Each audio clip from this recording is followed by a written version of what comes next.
I'm excited to see where I will end up and what I can bring to them.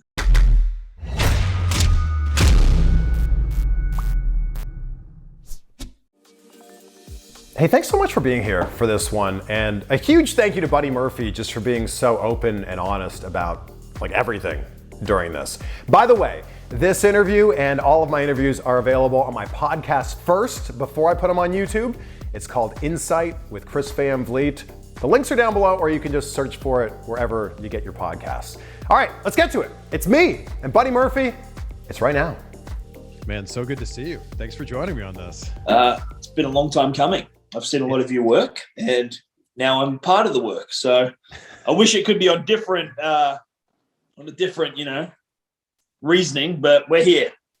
Well, I appreciate that. So that's very kind, but I feel like we're on the cusp of like this. This is like the cusp of things about to be really big for you. You've got an endless amount of opportunities in front of you, I feel like. Yeah. The future is unknown. It's a little scary, but it's exciting at the same time. It's, I've never worked an independent in America before. So like I'm brand new. I'm a brand new fish in the sea. So, I came over, I had a tryout. I got signed off that one tryout, and I was with WWE for 8 years. So yeah, I've learned a lot, and I'm willing to go out there and, spread my wings. Had you been to America before your WWE tryout? No. Really? I got my passport for my tryout. I find this so fascinating.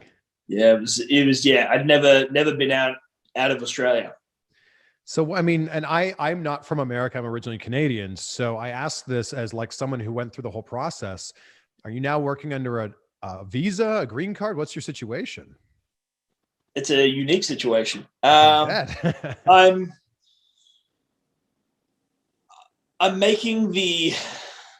doing what I need to at the moment, but I'm going to cross the next bridge when I get to it. So I've done everything I can. There's not much point really struggling or like stressing over it because I don't really have much control, obviously. So I've done what I can do, and it's kind of just wait, kind of see what opportunities come, and then we'll cross that bridge when we get to it. Your Twitter name recently was a date, and then it changed. What was the significance of this? It wasn't even a real date. It was September 31st, 2021, which does not exist. Yeah, I was just playing around. Shit stirring, some would say. That's the Aussie in me.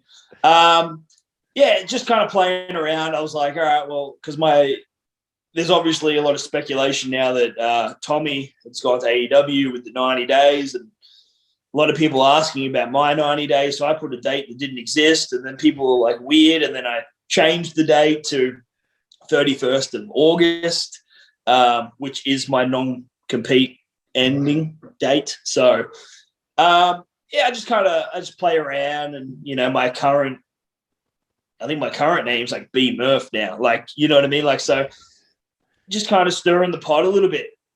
What else am I going to do? I'm kind of sitting here. I've got my hand in a whole heap of different pots, which are exciting, and, shit stirring the internet and kind of getting people talking, like I'm good friends with Tommy. So it's kind of cool and it's awesome to see him do it, but, I'll poke fun of it and get the internet talking. Like, that's entertainment, right? I mean, the internet was certainly talking after he debuted. I mean, as we sit here right now, he debuted last night on Dynamite, and then you sent out a tweet basically going, "Hey, how's your eye doing?" Yeah, well, it's still messed up. So, just a friendly, just concerned for a friend. But yeah, it's awesome that he gets to go over there. He's going to do his thing, and do what he wants to do, right? Like, I feel like WWE dropped the ball with him. I've been in the ring with him firsthand. I know how good he is. So, I'm excited for him. He didn't tell me, so he kept it pretty low. And I was talking to him yesterday, and he didn't even tell me. So, only good things for him in the future. When you say you've got your hand in a lot of pots, I feel like one of those pots is spending a ton of time in the gym. And you recently posted this photo.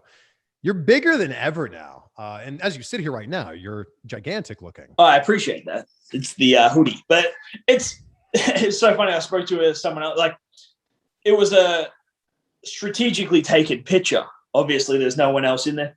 Like, I look a lot bigger than what I actually weigh. So I guess it's just maybe I have I don't hold much water, so maybe you take the water weight out of the muscle, and maybe I'm a little smaller. But my time ending in WWE, like the last match I did, I think it was around Mania, around the Battle Royal. I was about 200 pounds, right? Okay. But I visually look a lot bigger. It's just a number on a scale to me. But at the moment, I'm about 213, 215. So I've definitely gained size. My strength is really good at the moment. But I'm not going through this vicious – I had a bad mentality when it came to food, especially towards the end of my run in WWE. I would diet like crazy Monday to Friday in hopes maybe Friday's the day. And I always wanted to be ready. I never wanted to be that guy that when his ticket number is called that he's not ready, right? Mm. I've been training at a wrestling school for the last 6 months, just in case you need a 20-minute match, I can go. So, and I'm doing that on my own time. Mm. Same with in the gym, right? I've had some time off. So when it's time to take the shirt off, I look good. You know what I mean? So then people go, damn, Buddy's looking, we should use, you know what I mean? You just don't know. Every time it's kind of a job interview. You just don't know. So I was dieting like crazy Monday to Friday. And then Friday we just look at the piece of paper, disappointment. So then I go, binge eat on the weekend. Monday comes, maybe Friday's the day. Crazy cut, get back down. Friday, disappointment, eat. So really, I'm eating more now. Nothing's really changed besides that I don't have to panic about taking my shirt off and being ultra lean or holding water going into a TV taping. So that's the only thing that's really changed. I just have a lot healthier, with food. Yeah. I'm not going out to binge, you know what I mean? Because I got to get it in. If I want to have something, I'll have something. But it's not going to end the world where I was just on a bad cycle of mentally thinking the food and getting prepared. And it was just a bad loop. When you cut down, or when you were working a lot of 205 Live and cruiserweight stuff, did you actually cut down a bunch of weight to wrestle there? Yes. So how much weight are we talking? So I was originally about 230, but I already I hated wrestling in NXT. Once the tag team broke up, I wasn't doing it. I was off TV for a long time. We were promised stuff, me and Blake were going to get this thing, that never happened. And then when we finally got our match together, it was 30 seconds. And Samoa Joe wiped us out. We'll never see it on TV again. So then I'm doing live events, but I'm sometime booked, but not booked. But then I'm wrestling guys that are 7 foot tall that don't, really know what they're doing. So now I'm limited, and I just wasn't enjoying wrestling. So I needed to look, and my fiance at the time was always on the road. So I'm here working a job that I wasn't enjoying, looking after the animals, doing doing dog dad. I needed something for myself. So I started looking to the gym, right? So I started changing my body and looking more, learning about nutrition and stuff myself as a hobby for myself. And from there, I kind of lost a little bit of weight. So I wasn't the full 230, 235 that I was. I was probably 218, 220. But I had to, and I wanted to go to the cruiserweight division because I thought it was my style. They weren't doing anything with me in NXT. You can say that I'm doing all the right things in NXT every single day, but I'm not getting any proof of that I'm doing any good because I'm not doing anything. That's where the best kept secret came from. Like, you're telling me how good I am, but no one knows. They only know of that enhancement guy that was in the tag team. That's all they knew. So the people within the confines of NXT knew what I had in me and what I was capable of, but the rest of the world didn't. So that's why I created the best kept secret name. Not saying I'm the best in the world because we have one of them, but just saying that I have potential here.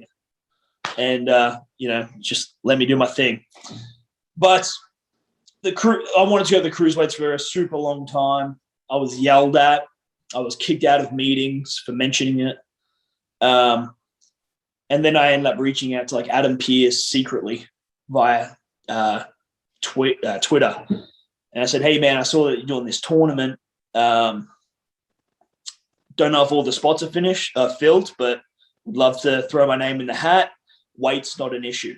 And I just said it to him, but I've already been yelled at, kicked out of meetings because of this cruiserweight stuff. And then and I was a bit lower at that time, but then I was doing a live event in NXT somewhere, and I had a call from Ryan Katz, and he called me up and he goes, hey, what do you do? What's your availability on on Saturday? I was like, what are you talking about? He goes, they didn't tell you? And I go, no, you're debuting on Tuesday. We need to create a vignette. And I'm like, what? Like, didn't even know. So went in there that weekend, filmed it, and went down. But I did have to weigh in on the Saturday. I needed to go in during a tryout and prove that I was under 205. You actually had to weigh in? Yes, they were just trying to make me jump through hoops. So that's ridiculous. Yeah, it was. But I came in. I went to the sauna because at that time I was a bit heavier, but I was lower. But I just went into the sauna and didn't eat, and then I went and weighed in. So, and you can tell when I first did that first weigh-in with WWE, and I'm shaking Drake's hand, I didn't have the physique that I gradually got, right? Because Sure. I was still in that process, and I had to do it really quick. But, the weight cuts, I really got to 205, and the whole character was based on weight cutting like UFC. Yeah. So my whole character was a bully that weighs in at 205, but really he's wrestling at 220. So you have these guys. So it's an unfair advantage. Even though I'm making the weight, it's an unfair advantage.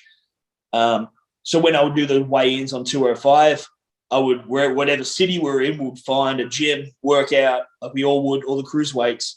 Then I would sit in the sauna for 20 minutes, but I haven't eaten, go to the show, just sit there until I had to film this weigh-in. So then I look completely sucked in, no water in me. And then as soon as I'll drink. So then when I would wrestle, it looked visually different. These are just details that I like, right? And that's what I want to see. And it's just something it's just in my head, right? The details, like when we watch the Avengers and stuff, it's the details, it's the throwbacks. Back in the Attitude Era, when I used to watch wrestling, if Austin didn't have black tape around his wrists, I knew that there was no match happening, right? It was just a little subtle detail. Yeah.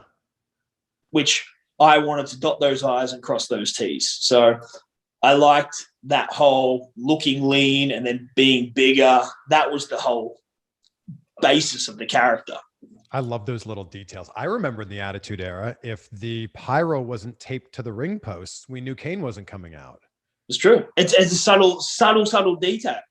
Yeah. So it's with everything, right? You know that if the pyro don't go off at the start of the show, it's going to be a hot start something, right? It's going to be like a promo or something backstage has happened. Like you just know and you just get accustomed to it. Yep. But it's a different time, but now people are more alert of these things that now nothing's a surprise and, So you've had a ton of time on your hands over the last month or so. Is your mind just going crazy with all kinds of ideas?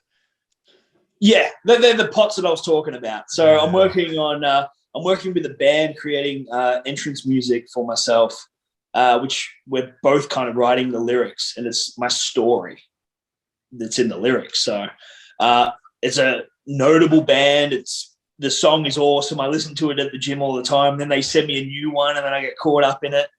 I'm doing some video projects coming up, which should be really, really cool. I just jumped into the Twitch scene, which is fun. I play video games a lot, so why not, do it, interact with some people.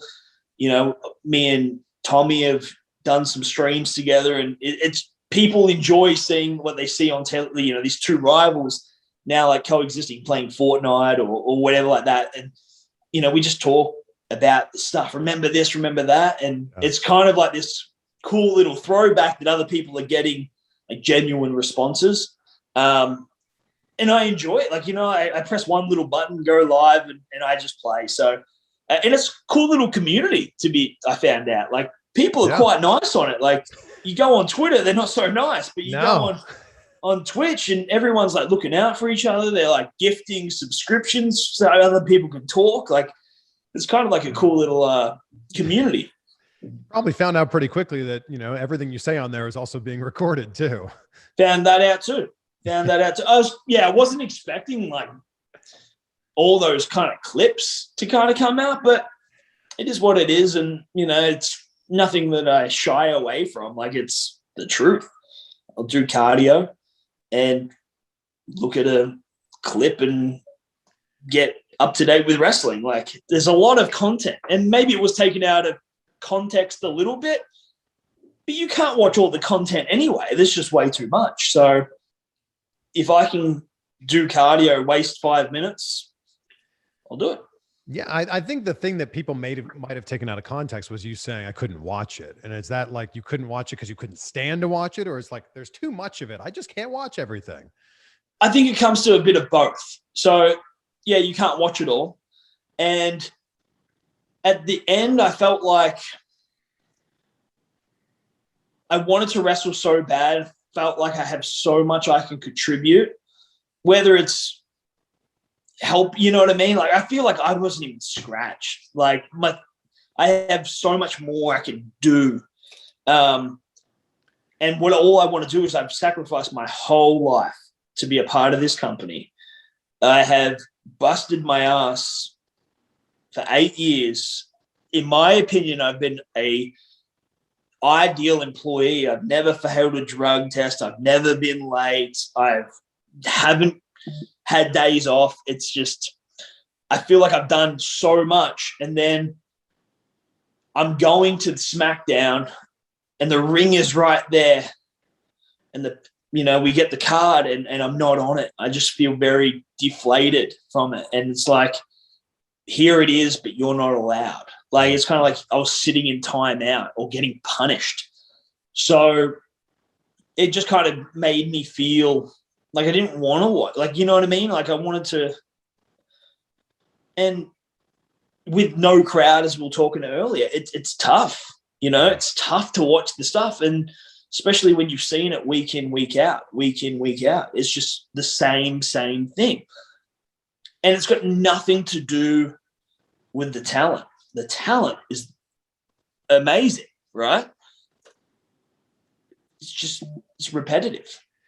At what point in your 8 years did you feel like you were really close to breaking through and maybe it was taken away from you? Well, I feel like my career was like this. It was like whoop, and then boom. Sure. It's tough. So my whole time in the cruiserweight, loved it. I can't be any more appreciative of my time in 205. It was fun. I felt like I was creating. I was having great matches. Everyone's game was lifted. We felt like we had a little bit of pull, or we could suggest stuff, and it would be at least considered. Awesome group of guys would all travel together. So that was just all awesome. And then I win the title, do some great stuff, go to WrestleMania, lose it, pass it to Tony, and then I get drafted to SmackDown. Like, this is it. And then I don't do anything for 4 or 5 months. And then I just so happened to be accidentally in the background of a Roman shot which kind of gave me a little spotlight or had the internet talking, right? And, you know, you when the internet talks, they can either shy away from it, but luckily in my case, they brought attention to it. So, and then I had this killer match with Roman, and the week after I had a killer match with Brian, and then I was in the King of the Ring against Ali, and 3 weeks in a row I had killer matches, and then I'm just dropped and I'm not being used again. Like, I didn't understand it. But I kind of thought that I was in talks with Heyman and he was going to take over Raw. So I kind of assumed that he had spoken up and said that he wanted me, and then the people of SmackDown didn't want to use me or use their show to highlight someone that's going to go to a Monday. And then, you know, so I guess that, you know, some people say that, you know, once Paul like is an advocate for you, it can work in your favor or work against you. Maybe that worked against me, but I felt like I was delivering. So did I lose out or did you? You know what I mean? Like, yeah.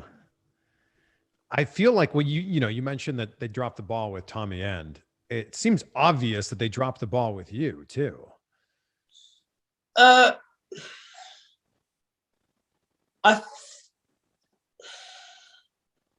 Yes, like because I feel like I have so much I can give. Yeah, and I'm still young.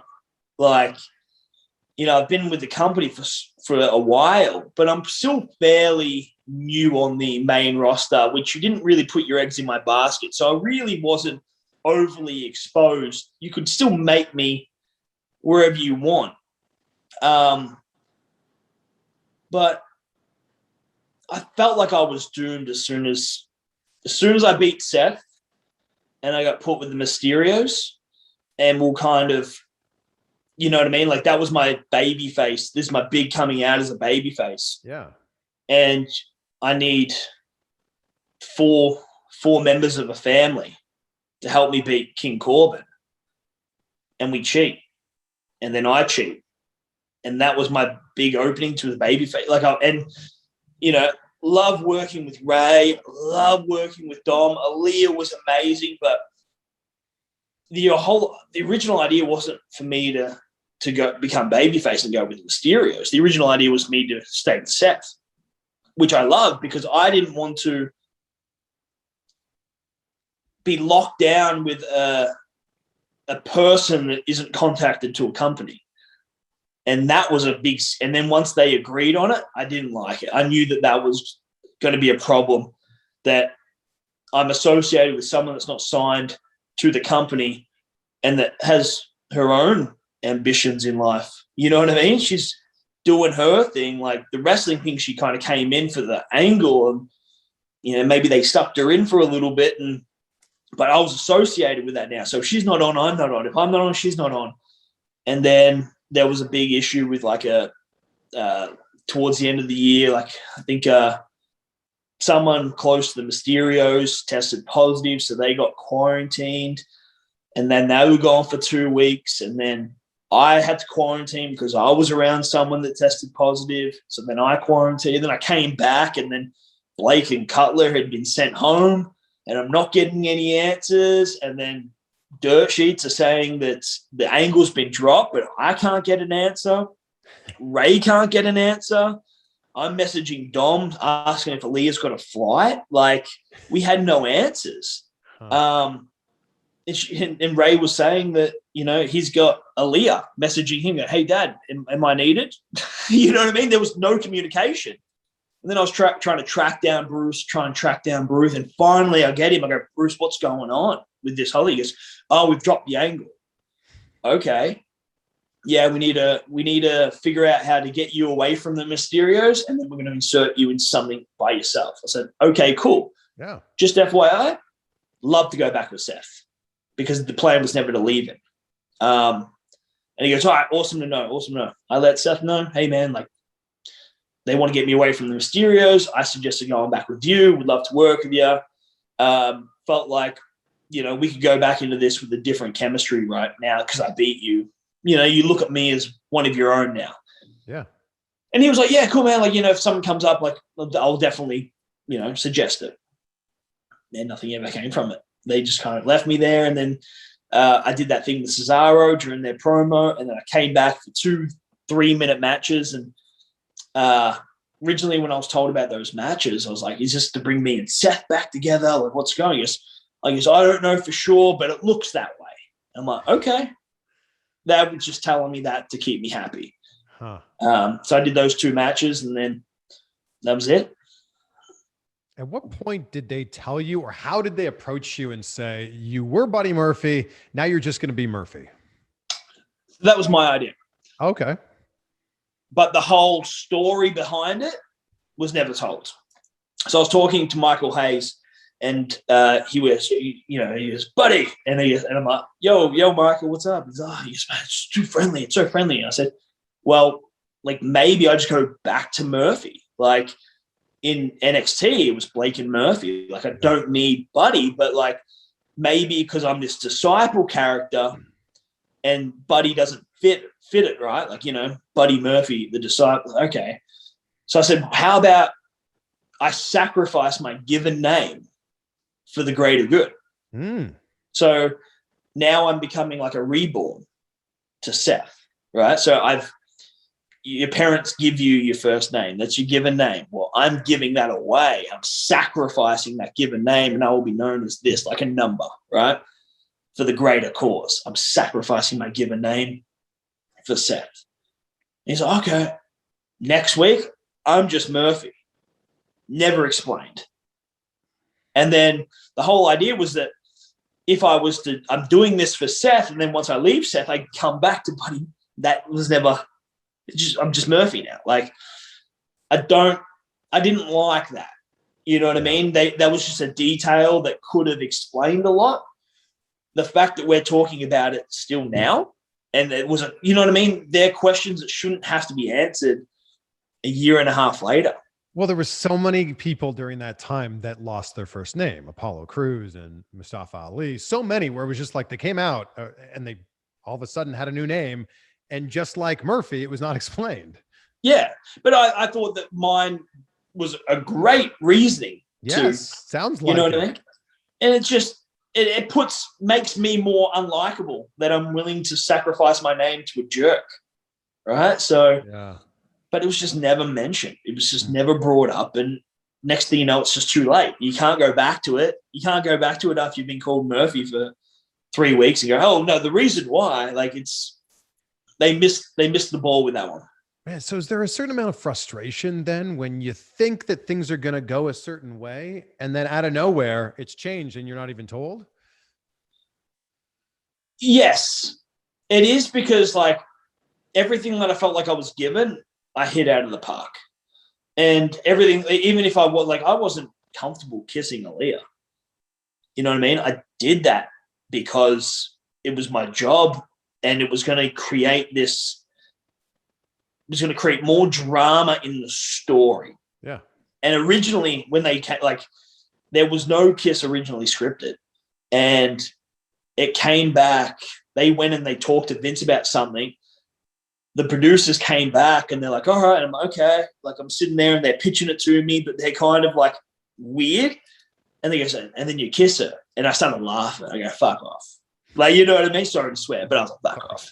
And now they're like, no, serious. And I looked at the other producer and I was like, no way. How did you come back with this? Like, because my whole thing was, and I had to play it very, very carefully, especially the timing of the situation, right?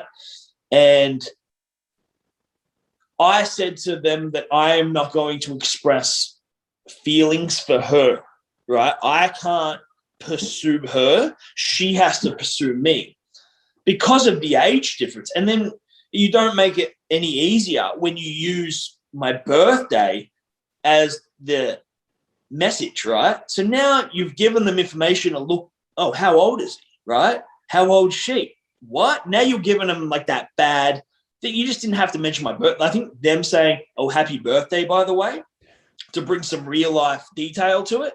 Yeah. basically just outed that. Yeah. So, you know what I mean? Like, I wasn't comfortable with it. They didn't help the situation by saying my birthday, but I didn't really. I'm just kind of, okay, well, what does she say about this? And they're like, she's cool. She's cool with it. And I'm like, what? Like, they had gone to her first thinking that she was just going to shoot it down. Like, what about Ray? Like, they're like, they're okay with it. And I'm like, well, now if they're okay, I can't be the one that goes, whatever.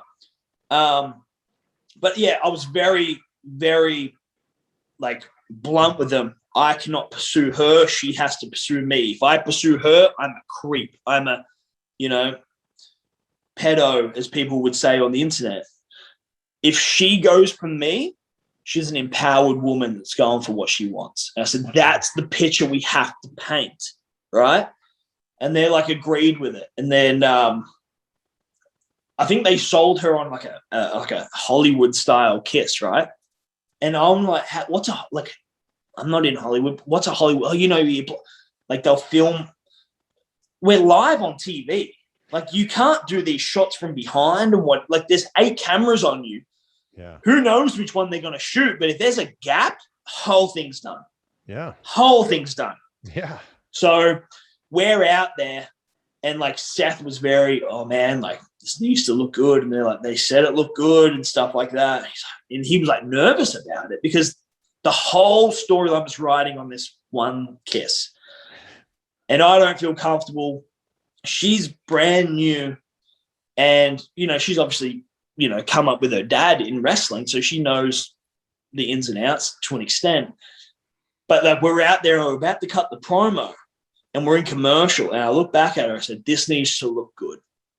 And I said, if I know we rehearsed it the way it is, but if you're having any second minds, I'm giving you the green light. If you do whatever you want, right? It's 100% you. I give you the green light because I don't want you to go, well, I was going to do it this, but we practiced it that, right? Do what I said, I'm just giving you the green light. Do what you need to do. This needs to look good. And it looked great.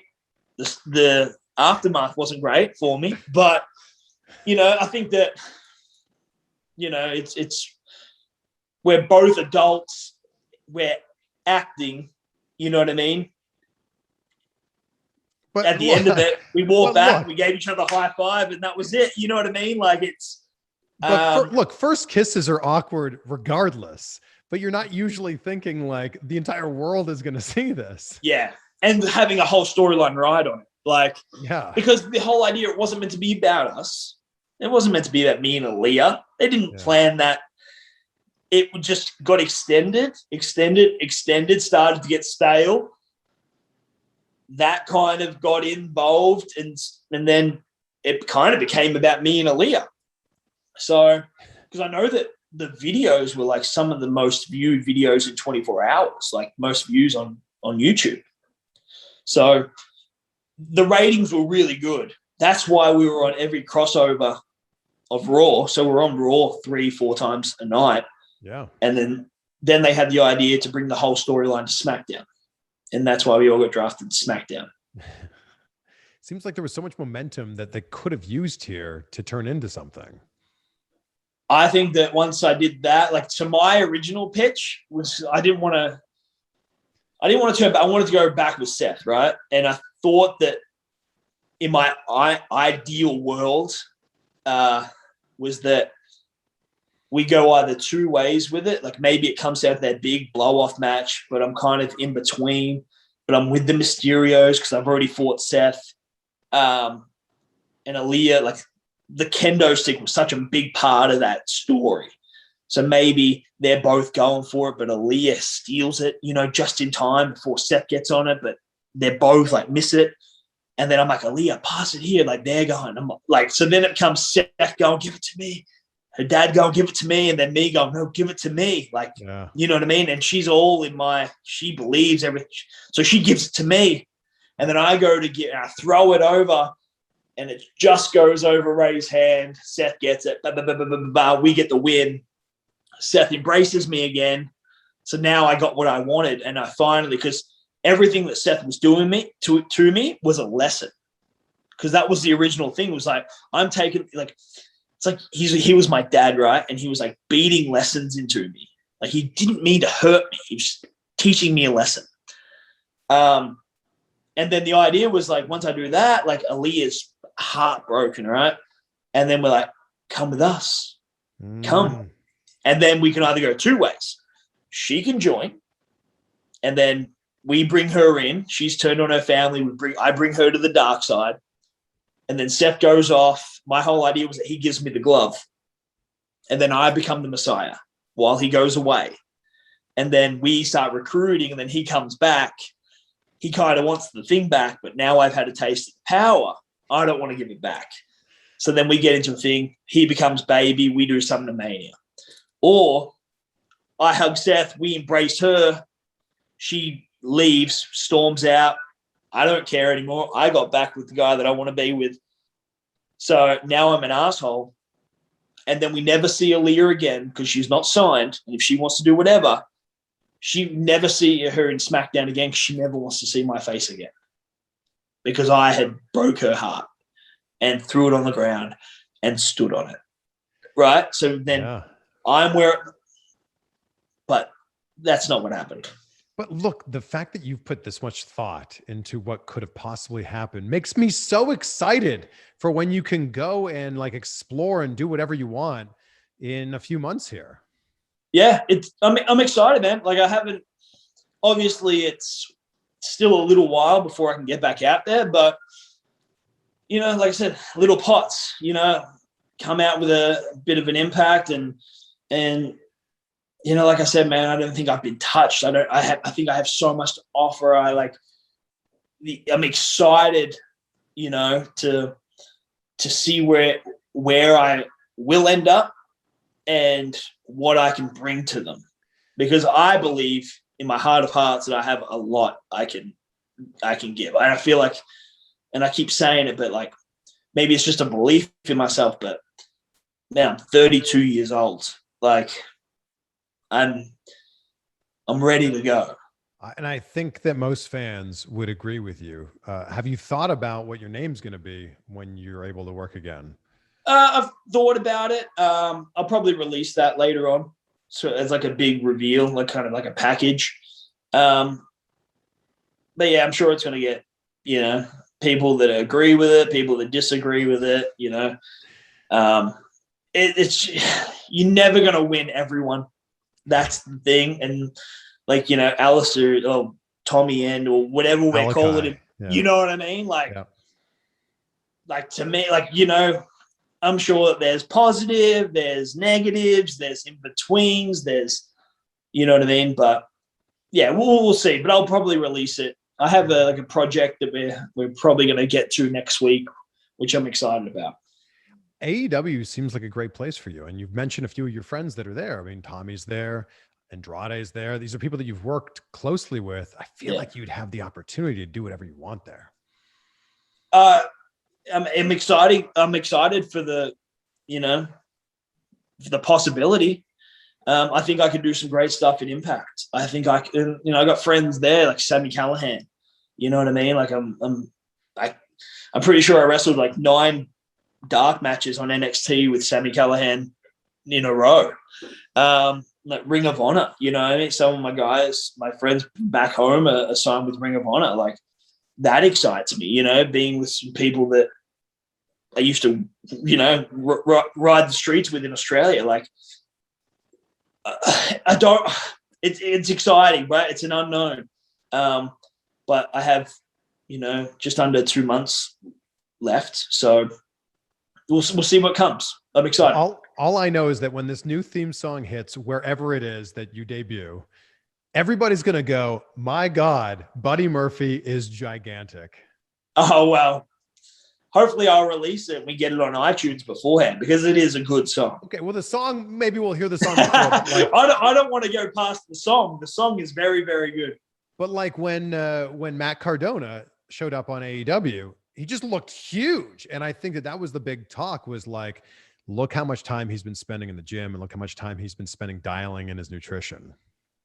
yeah, it's I have this. It's like this weight came off, and I'm excited. And I'm bringing a new package, like a bit bigger, a bit stronger. Like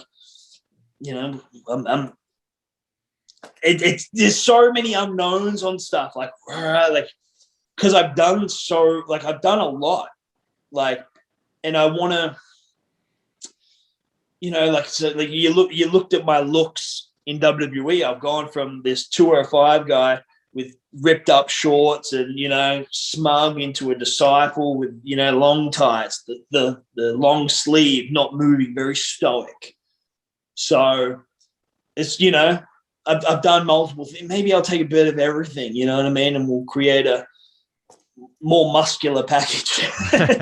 You know what I mean? It's exciting. I'm excited, but wherever I end up, man, like I'm excited to work and do what I do best and have these 15, 20-minute matches. Like, and it's exciting to know that Andrade and Alistair in one thing, because they're my boys for one. One's my biggest rival. You know what I mean? Like that's exciting. And then like other man, everyone, there's just talent everywhere. You bring up on, you have like Jay Lethal and stuff. Like, you know what I mean? I'm excited to like getting in there and mixing it up with some people. So wherever I end up, I'm excited. I'm really curious, as a kid growing up in Australia, it's not like there's a ton of WWE superstars who are from Australia. So who inspires you when you're growing up in Australia to go, yeah, one day I could actually live that dream of being a WWE superstar?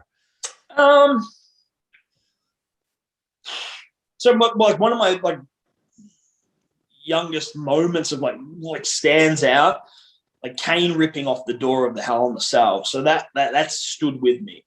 But when I first watched wrestling, I hated it. Like the very first episode I ever saw, I hated it. And my brother made me watch it because he heard about WWF Raw. And it was on Fox Sports at the time. But he heard that this show, he goes, it's really cool. I got maybe 20 minutes in and turned it off. I hated it. And the following week, my brother comes back and he's like, hey, let's give that show again. I go, I don't want it. It was not good. He's like, nah, last week was shit. Today's meant to be really good. So I'm like, okay. I was hooked. That was it. And then, like, the Austin Rock. Like, I was a massive fan of Road Dogg and Billy Gunn. Massive fan of them. And then I just kind of, did my thing. And there was a kid that went to my high school that did pro wrestling, right? And I had no idea that there was – I didn't even know you had to go to school to find it. But then I got some information from it. And this – I was like 13 at this point. And I went to this school, and basically it was these 40-year-old men hitting on my mum, like, while I'm paying, a couple $100 to roll around on tires. Like, it was insane, but very memorable. And then I did that for a little bit. I left, and then I did some, like, but I thought, you know what I mean? I knew how to bump, right? I knew how to take a couple of bumps. So, and then my best friend from kinder, who I was really close to, he went to a different high school than me, and I was playing Australian rules football. So, like, I was focusing on that. My friend at the other school was telling us about these backyard wrestling. His friends at school wrestle and stuff like that. And he showed me some tapes, not backyard wrestling, on some, like, mattresses. And one was a hardcore. So he had like thumbtacks and stuff. He's a big Mankind fan. And I was like, oh, we'll do that. Oh, do that. Yeah. So then we ended up doing this thing where I went over to their house, but we kept me secret from all the wrestlers, the wrestlers, right? We hid me in a room until my spot was to run out and mess these guys up. And what happened was that big show. And, like, we're 15, 16 at the time. Yeah. So we think this is great. Like, we are better than WWE. We are better than any other project, any other company in the world right now. Our product is awesome. So one of the friends was selling tickets to the show, and he had like 60 people there, and we're wrestling on a mattress, and I'm running out. No one knows who I am. And we just treated it as if it was real. Like, So we did that for a while, and then we ended up going to a wrestling show, a local one, where the promoter actually goes, "You guys wrestlers?" And we're like, "Yes, we are." Like, we wrestled in the backyard. On mattresses. And he goes, "Well, you guys should come to the training on Thursday." I'm like, "Okay, we'll see." So at this point, I know how to do the bump, and my friends didn't know how. So like the day right before we went to training, I went over to their house and I'm teaching them how to fall on the floor, on the grass. I was like, this is it. So we go there, we do this little assessment, we do it, we pass it. What are you doing tomorrow? I'm like, "Oh, nothing." He goes, "You want to work?" I'm like, "Yeah." So like that was my first show. It was a Friday, Saturday, double header, just because we looked like wrestlers, and that was it. That was my wrestling, like all self-taught pretty much. How bad was that match if you think back to it? Well, the first match, it wasn't bad. Okay. No psychology. We did a triple rope German. So yeah, like Okay. Canadian destroys. Like, we all went all out. And my friend, who also was in the same match, he liked to think that he could do everything that I could. So he would say that his finish was a Phoenix splash, but he never hit one. But that was the finish. So he tried, and the guy that he was wrestling didn't move, but he didn't make the full rotation. Oh no. So imagine this guy's head and his feet double stomping there, and then he just lays there. So then I'm there, and I throw the guy out. I throw him out, and I go, "Kick me off." So I go up, top rope moonsault, 1, 2, he kicks me, I roll all the way to the floor, and he gets the win. So you look back at that, that's my first match ever, and I'm already thinking on the fly. Yeah. So you know what I mean? Like but it was just high spots, as much shit as we could get in. I like to think that I've learnt from that. And I'm a better performer than what I once was in 2007. But how do you go from the mattresses to this first match to going, I think that I can make this happen. I could go to America and impress them at a tryout. And again, like, it's not like there's a ton of Australians that are pro wrestlers. No. So at the time, like Lance Storm's school was kind of like the path, right, of Australians. They would always go to Lance Storms. They would do their 3 months. And I think a lot of them would go there purely because it was easier to get a visa, like a working visa, than it is America. So they would go over there, like, reputable school, great. Well, one of the best schools in the world, yeah. Yeah, but you wouldn't hear of anyone going anywhere else but Lance's, because, it was just such an unknown. But Tennille Dashwood, she got signed through, like, she did Lance's school, and then I think maybe she got signed through Lance's school, but she got signed. And I knew her on the Australian scene. And I'm doing okay on the Australian scene. Like, I was on everything and whatnot. It was everything as you could be. And then she was moving over, and she said something to me that just made that light bulb go off. Like, that one thing. Like, I had always knew it, like, that I wanted to, but I never took the step. Like, I would go there and do like little meet and greets, and they'd be like, "Hey, when are you going over, man? Like, Vince would love you." That's what Vince would love you. Like, they knew him. Like, Vince would love you, because I was a bigger guy in Australia. But, you know what I mean? I'm like, oh yeah, maybe next year. But because I probably didn't want to fail, to be honest with you. Sure. And she mentioned something. She goes, "You need to get out of here. You need it." And I'm like, okay. And then she left. So I knew that you could do it, right? Like, there was a possibility. And so she moved over, and I was on like something that she said, "You need to do it. She goes, you need to do it. You're way too talented for this." And then that was the light that went off. And I'm like, all right, time to change stuff up. So then I just got more intense with stuff. My work changed. I started putting more effort into the way I work. I wasn't there from a social aspect, just to go out there, hang out with the guys, and then whatever. I was treating it like a job. I would go there, I would work, I would leave. I wasn't associated, like, hanging out with people afterwards. It was a job. Working out changed. And then I wanted to get over, but I didn't know when. I worked someone from All Japan Pro Wrestling, Nasawa, and he spoke to Great Muda after our match, and said that he wants to come to the dojo. And I was like, okay, like that's my end, but it didn't feel right. And then I kind of like sat on that while having that offer there. I sat on it. And then Bill DeMott put out a tweet, and it was like, want to be a WWE superstar? This is how, blah, blah, blah. It was a tryout. And that just went, okay, I need to do this. This is it. This is the one. And I had like a little dojo contract sitting on the side, but I needed to do this. And it was like, to this day, like Sami Callihan was there. To this day, I still say it was to get Sami. It was a tryout to get Sami Callihan, but he got hurt on like day 2 and couldn't participate. But I think it was to get him. And I tell him that all the time. But I remember like it was yesterday. It was insane. So I went and spoke to my boss, and I was like, hey, I know I've only been here for a little bit. There's a tryout in Tampa. I need to go. And I said, if you have to fire me, fire me. But I have to do this.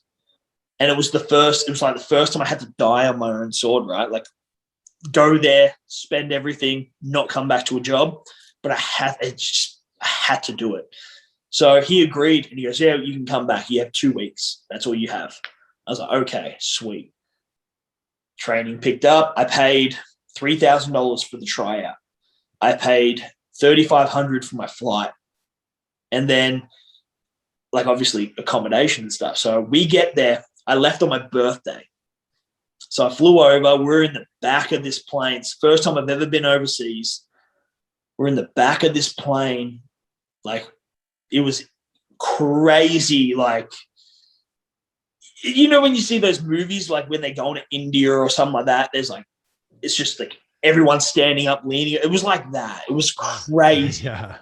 We land, we get to Houston, and we're like waiting for our connection, and we missed the flight. So we're like, oh, damn, like, what do we have to do? So we had to like wait, caught the next flight to Tampa, went the tryout. To this day, Norman Smiley, Robbie Brookside still say it was the hardest tryout to this day.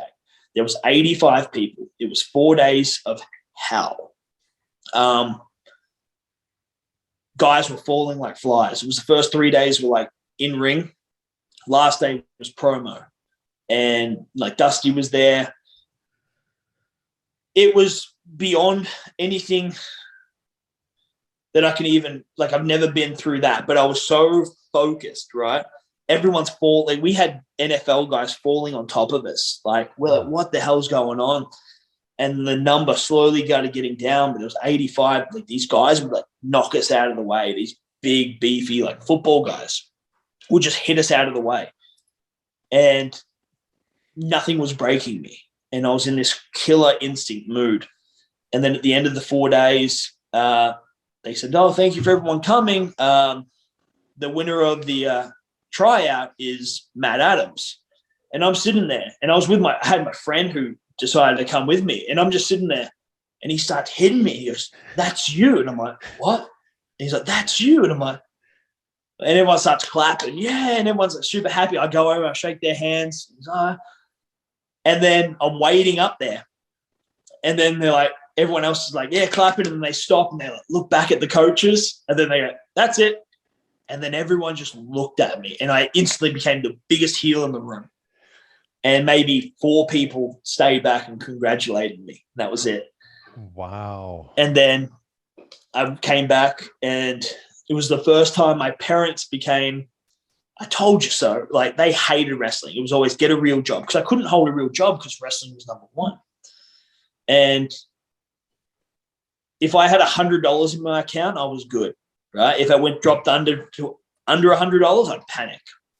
I just needed $100. And that's how I was living. And wow. Yeah, like it was, and then like everything that I would get wrestling, I would spend like on tape and tanning and all that stuff. So I wasn't making any money, but as long as I had $100 in my account, I was good. So how long after you win the contract, you fly back to Australia, and then how long until you're back in Florida? So that was the start of October. October 2nd, I believe, was the last day. So, and I came in June. When I got released was literally 2 weeks before 8 years. Wow. I left. Yeah. So why was there such a long gap between the tryout, getting offered the contract, and then not moving there till the following summer? Obviously, like visa issue, like, they had to get the visa and stuff like that, but they knew that they were moving to Orlando, and they said that they kept holding me back because they didn't want me to relocate to Tampa just for a month to relocate to Orlando. So, I appreciate that. It saved me a lot, but, like I literally put my life in a suitcase. Yeah. I had one suitcase. And that's a very, very, very scary thing to do. It's like, I'm leaving on this adventure, which I don't know how long is for. And I have a suitcase with everything I have, right?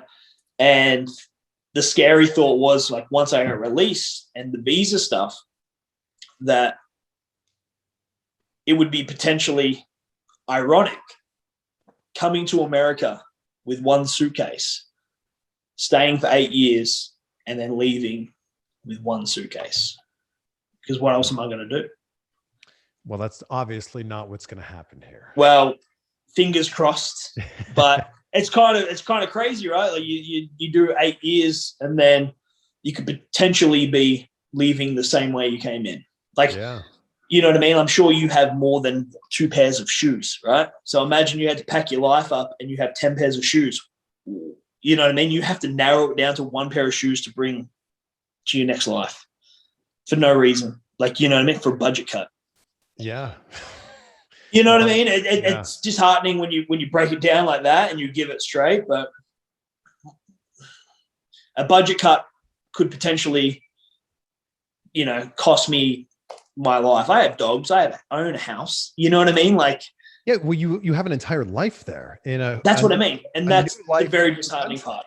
That's the very disheartening part. And I know that the Australian girls, the Iconics, from what I've been told, they've been very, very open about it. But I think a system needs to come out where, they do all these other programs for like substance abuse or alcoholism after, there needs to be something for internationals after that happens. Like you're giving me money and tools to build a life, and then on a budget cut, it gets torn up, and you know what I mean? It's yeah. I mean, I had conversations with Cassie, with Jessica, with Chelsea Green that wasn't recorded going, hey, I've been in that same situation. Like I'm not from this country as well. And I had to figure out a way to live here long-term.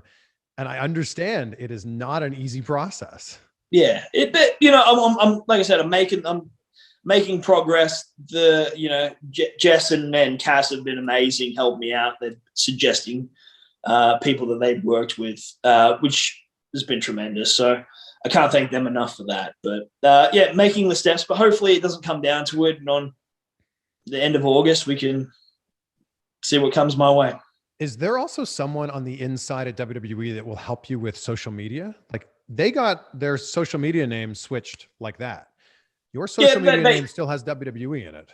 Yeah, that's just, it is what it is. You know what I mean? Like they reached out so that they'll help me switch it over. But okay, it's what am I going to switch it over to now? Like I feel like that 90 days. Like when we get the 90 days is to kill all buzz. It's to kill all hype, right? That's what it's there for. It's so you don't have any momentum going anywhere else.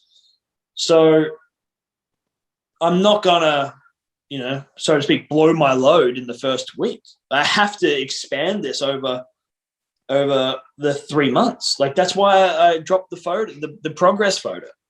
Now people are kind of talking, like now you're a little bit more excited. And then I'll drop something else. Like, you know what I mean? Like the T-shirt was great. The T-shirt, like the first good wrestling T-shirt, sold out on the pre-sale. So, you know what I mean? You have to do it over a period of time. Because if you drop it all, then you've dropped it all. You spike, and then it was just going to go like that. So, the other thing is everybody else's 90 days are up at the same time too. Yeah. So what I'm saying is at the end of those 90 days, there's a whole bunch of people that are trying to go, hey, look at me. Remember me from 90 days ago? Exactly. I feel like they hoarded a lot of talent, and now that they're saturating the talent, right? So it's a business move, I believe, that they're making. It's a business move that, if you send out 3 guys, they can do what they want. But if you send out 40 guys, now all the work gets cut again. But, man, there's a lot of talent, and, wrestling could boom again. Now that the pandemic is, kind of coming to an end, you have all this awesome talent now coming to, the indies or whatnot, and shaking things up, going to different companies. That's exciting. And the fans back, they get the best seat, right? They get to witness it all. They get it all. Yeah. With full houses. I mean, we saw it with AEW in Miami last night. SummerSlam is going to be gigantic in Las Vegas. I feel like the momentum is picking up. So as we head into the latter part of summer and then into the fall, I feel like it's ready. Like wrestling's ready to boom again. Yeah. There's possibility, and it's an exciting possibility. It's just everyone needs to do their part, I feel. Yeah. Everyone needs to kind of work together. Did you have any inkling, any reason to believe that you would be released in June? No, because I did speak with so I had this cool story idea that I pitched to Heyman, who loved it. I even mentioned it to the Usos that loved it.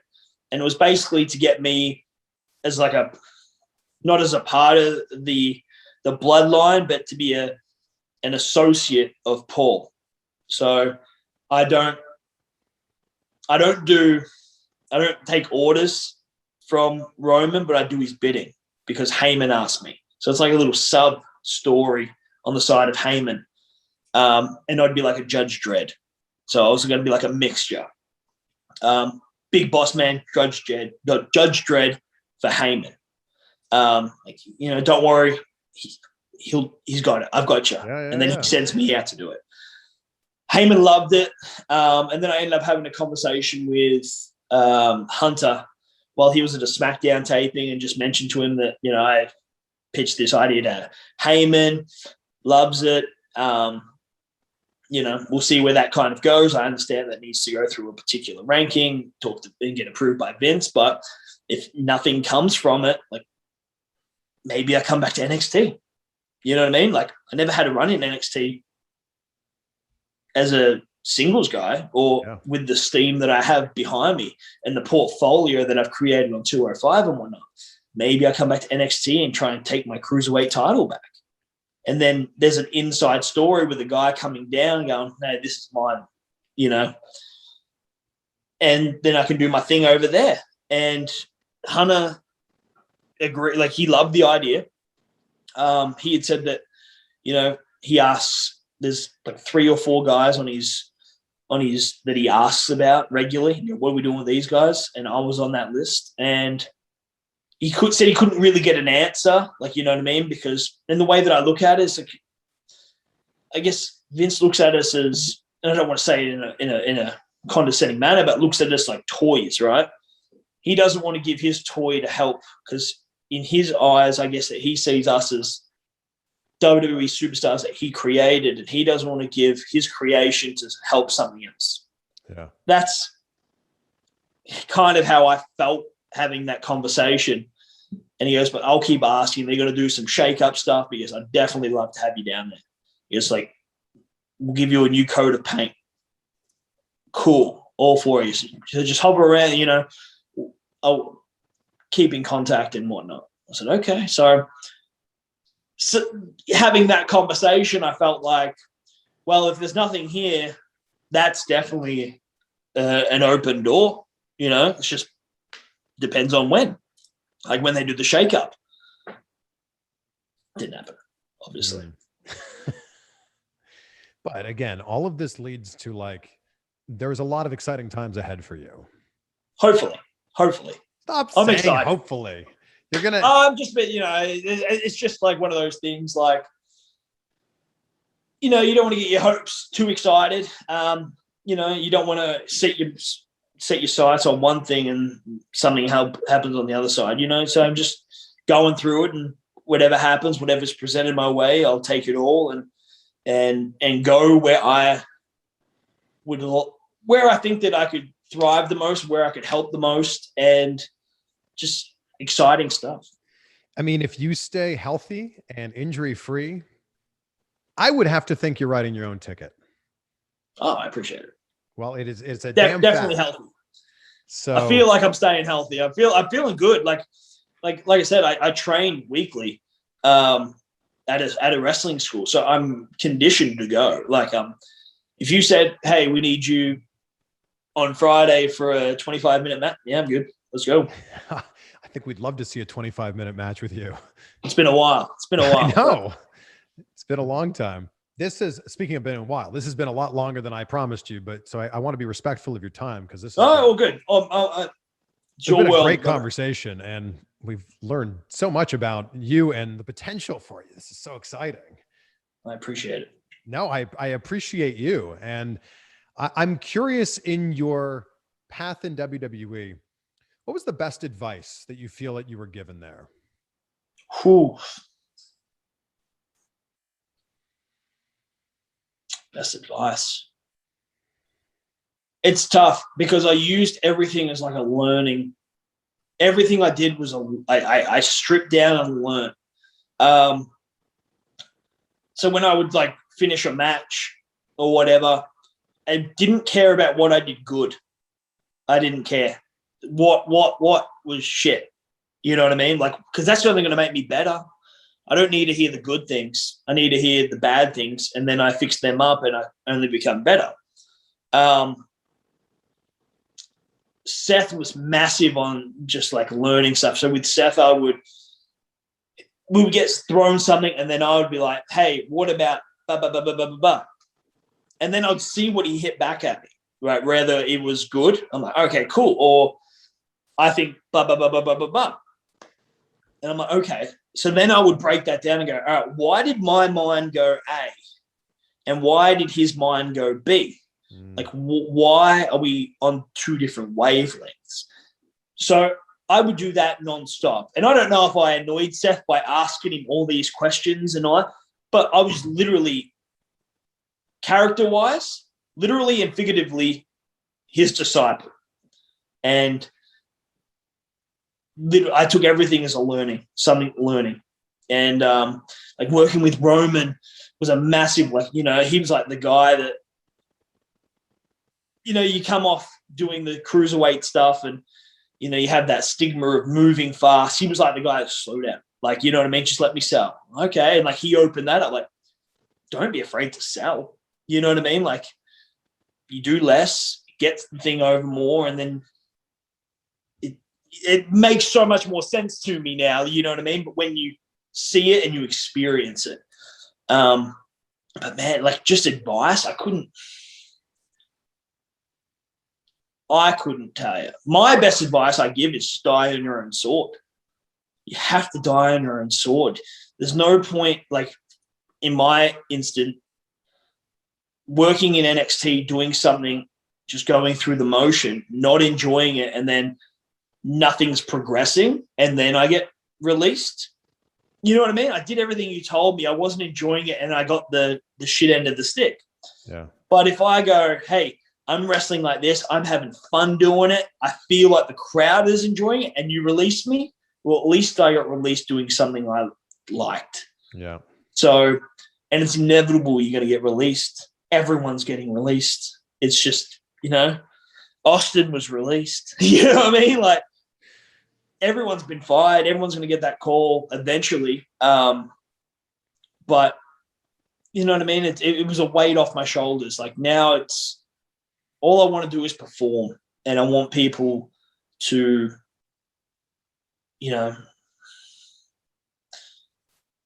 enjoy wrestling, enjoy what I like, right? I'm a product of what I like, and I'm gonna wrestle what I want to watch. You know what I mean? So, and I feel like people like that. And I feel like that's why I was getting like responses. Like I was an unknown guy, and I felt like my style was a mixture of the independent scene and WWE style mixed up. So then it felt different, but we were unknown guys going on post SmackDown after they've seen everyone that they want to see. And we're getting the bigger reactions. So, you know what I mean? To get a building, a half-empty building because everyone's left chanting 205, man, that was like a huge accomplishment. Yeah. You know what I mean? Like they didn't know what the show was. They didn't know what was going on, and they're chanting the show's name during it. Like it's cool stuff. It's like accomplishment. Yeah. And it's not, and it's not me. I didn't do it. It was the guys in 205 that elevated me, and hopefully I elevated them. And,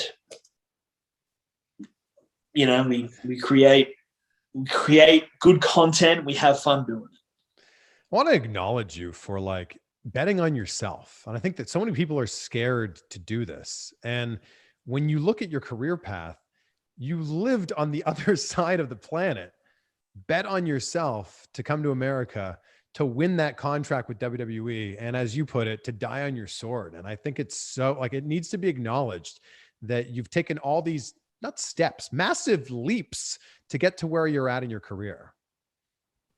Yeah. I'm very proud of it too. You should be. Like the house, you know, that I live in, like, you know, I bought wrestling, doing what I want. And I was even talking to my mum the other day, and I said, like, really, I'm 32 years old. I haven't really worked a job. Like, you know what I mean? Like, and she's like, oh, you have been. Yes, it's work, but you know what I mean? There's people that do 9 to 5s and they despise it and they don't want anything to do with it. Even though there's been times where I've despised it, but it's always been the love of it, right? Yeah. And I think that goes like into fitness too, right? Like we don't always enjoy lifting, but we don't enjoy eating clean, but there's parts of it that we love that make it not a chore. And it's more of an activity than a chore. That's what wrestling is. It's an activity rather than a job. Yeah. And when you talk to your mom, is she like, why do you sound like an American now? No, I'm just more Americanized when I speak over here. If I go back, even when I talk to people on the phone, it comes back. I just have like to talk a hybrid accent right now. Yeah, well, because I've learned. Otherwise, you wouldn't be able to understand me. So I'm like I think it's still pretty good. Chicks love it. Of course they do. I've really enjoyed this, and I end every conversation with the same question because I think that it's so important to lead your life with gratitude and be thankful for the things that you have. So what are 3 things in your life that you're grateful for as you sit here right now? Damn, man, this is intense. So I'm definitely grateful for. I'm grateful for WWE. And I don't want it to be lost in translation. They made me a better performer. I learned to bust my ass daily. I got to see the world. I'm financially set myself, up. Like, I mean, this is the house that WWE built that you're living in right now, literally. Yeah, I should do what Seth does, burn it down. But no, I'm just joking. But yeah, so all those things, yeah. You know what I mean? So I'm grateful for WWE. I'm grateful.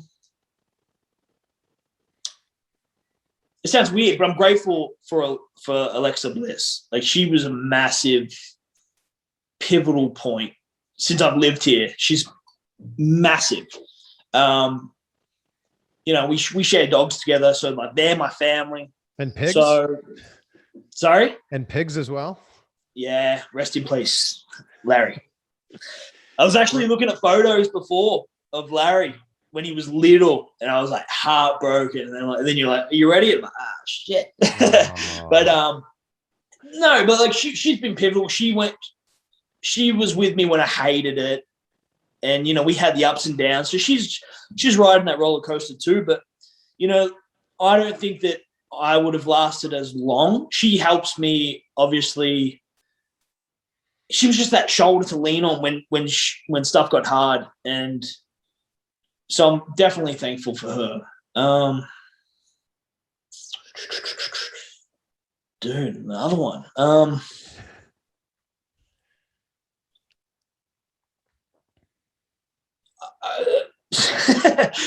grateful for the next step, the next opportunities, I'm grateful in advance for the next chapter. Yeah. That gives me the platform to do what I like to do and what I love to do. And in return, give them something that, they love. Yeah. So those three, WWE, but the inner context, Alexa or Lexi, I'll call her Lexi, and the future. What's next? Yeah. Love it. And I'm grateful to you. Thank you for doing this with me. I know you're not doing a lot of interviews, so thank you. No, I'm only, I think it's maybe 2. I think that's it. Thank you. Thank you for trusting me with this. Thank you for giving me your time here. And thank you for opening up. These were some amazing stories. I'm an open book. You know what I mean? Like, I get it. How I was portrayed on television. You know what I mean? Like, I was in NXT as an enhancement guy, and blah blah blah. And then I come to 205, and then you know what I mean. I'm doing my thing there, and I come over to Raw, and I'm doing a disciple character that's very stoic and not showing much emotion. And to a lot of people, you are on TV, right? And I think that's the business that it makes it a little strange. And my good friend LA Knight, Eli Drake, Sean Ricker, whatever you want to call him, he would always say it to me. We'll get in arguments here. This is the only business like that you play the character every day. Like, you go to a radio station, they don't call Robert Downey Jr. Tony Stark. They say Robert Downey Jr., who plays Tony Stark. Yep. We don't get that. I don't get, this is Matt Adams who plays Buddy Murphy. I'm Buddy Murphy, day in, day out. If I go to Walmart and I get noticed, I'm Buddy Murphy. They don't know who Matt is. And I feel like when I got released, that night was probably the toughest thing because I didn't know my identity anymore, because I was always Buddy, you know what I mean? Or Murph, or for the last 8 years or my entire life in America, I've been Buddy. So when that gets taken away, you kind of go, who am I? No one knows me as Matt. The real person doesn't really exist. So that was a little bit weird sensation. But what I was getting back at is like these characters I play on TV, like, you can't cut I can cut a promo. I just didn't feel like the character in the situation. I had these visual ideas on what I wanted the character to be, but how I wanted to be wasn't necessarily what was portrayed on television. Like, I wanted the disciple not to talk, right? Disciple that doesn't talk. The commentators put over that he sacrificed his name. And then eventually when I speak out, it's big. It's unexpected. Yeah. He doesn't do that. But if I'm even just chipping in a little bit, to me, the character is already talking, but you're not showcasing it, right? You're either just giving little parts, but you're not showcasing it. Where I'd rather go completely quiet, and then when the time is right, speak up. Oh, that's wrong. And then it's more impact. But these characters I played on TV don't really show the personality that I really am. Like, you know what I mean? Like, I'm a very open book, don't give a shit, you know what I mean? Like, Aussie. So, and a lot of people wouldn't even know I'm Aussie because I didn't get the chance to showcase that part of me. But yeah, I feel like I'm pretty fun-loving and chill. So, yeah, it is what it is. And, it's cool to be able to showcase the real me in a way. Well, that's exactly what people are going to see here. They're going to see who the real guy is. So thank you. That could be good or bad. No, this has been awesome. So thank you so much for this. No, I appreciate it. Thank you for your time, and I appreciate it. Oh man, so excited for what's next for Buddy Murphy and for what his new name is going to be. Huge thank you to him for this conversation. Even bigger thank you to you for hanging out with us and for watching all the way until the end. Here's a few videos that YouTube thinks you might like, and if you're not already, I would be forever in your debt if you could click that subscribe button, and we'll make sure that you don't miss out on any of the future interviews that we have coming up, because there's some good ones on the way.